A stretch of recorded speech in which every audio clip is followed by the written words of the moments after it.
ಬಾಂಗ್ಲಾದೇಶದಲ್ಲಿ ಪ್ರತಿಭಟನೆಯ ಹೆಸರಿನಲ್ಲಿ ಹಿಂಸಾಚಾರವು ಅಧಿಕವಾಗಿರುವುದನ್ನು ಖಂಡಿಸಿ ವಿಶ್ವಸಂಸ್ಥೆಯ ಮಹಾಪ್ರಧಾನ ಕಾರ್ಯದರ್ಶಿ ಆಂಟೋನಿಯೋ ಗುಟೆರಸ್ ಅವರು ಎಲ್ಲಾ ದೇಶಗಳು ಅಲ್ಪಸಂಖ್ಯಾತರಿಗೆ ರಕ್ಷಣೆ ಕೊಡಬೇಕು ಎಂದು ಕೇಳಿದ್ದಾರೆ.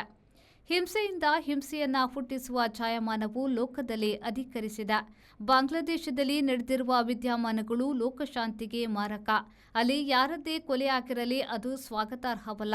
ವಿಶ್ವಸಂಸ್ಥೆಯ ಪ್ರತಿಯೊಂದು ಸದಸ್ಯ ರಾಷ್ಟ್ರವೂ ಕೂಡ ತಮ್ಮ ದೇಶದ ಅಲ್ಪಸಂಖ್ಯಾತರ ರಕ್ಷಣೆಯ ಜವಾಬ್ದಾರಿಯನ್ನ ನಿಭಾಯಿಸಬೇಕು ಎಂದು ಸಹ ಗುಟೆರಸ್ ಅವರು ಹೇಳಿದರು. ಮಾನವ ಹಕ್ಕುಗಳ ಉಲ್ಲಂಘನೆಯಾಗದಂತೆ ಕಾಪಾಡಬೇಕಾದುದು ಸರ್ಕಾರದ ಕರ್ತವ್ಯ.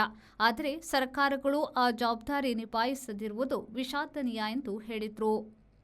ಹಿಂಸಾಚಾರ ಮತ್ತು ಅಪರಿಚಿತರಿಂದ ಗುಂಡು ದಾಳಿಯ ಕಾರಣಕ್ಕೆ ನಾಯಕರು ಮತ್ತು ಪತ್ರಕರ್ತರು ಎಂದು ಹೊಸದಾಗಿ 20 ಜನರಿಗೆ ಢಾಕಾದಲ್ಲಿ ಗನ್ಮ್ಯಾನ್ ಭದ್ರತೆ ಒದಗಿಸಲಾಗಿದೆ. ಕಳೆದ ಒಂದು ವಾರದಲ್ಲಿ ನಡೆದಿರುವ ಹಿಂಸಾಚಾರದ ಸಂಬಂಧ 17 ಮಂದಿಯನ್ನ ಬಂಧಿಸಿರುವುದು ತಿಳಿದು ಬಂದಿದೆ. ಡೈಲಿ ಸ್ಟಾರ್ ಮತ್ತು ಪ್ರೋತಮ್ ಅಲೋ ಪತ್ರಿಕಾ ಕಚೇರಿಗಳನ್ನು ಸುಟ್ಟಿರುವುದರಿಂದ ಆ ಮಾಧ್ಯಮಗಳು ಬಹುತೇಕ ಮುಚ್ಚಿವೆ. ಅಲ್ಲಿನ ಪತ್ರಕರ್ತರು ತಮ್ಮ ಭದ್ರತೆಯ ಬಗೆಗೆ ಆತಂಕವನ್ನ ವ್ಯಕ್ತಪಡಿಸಿದ್ದಾರೆ.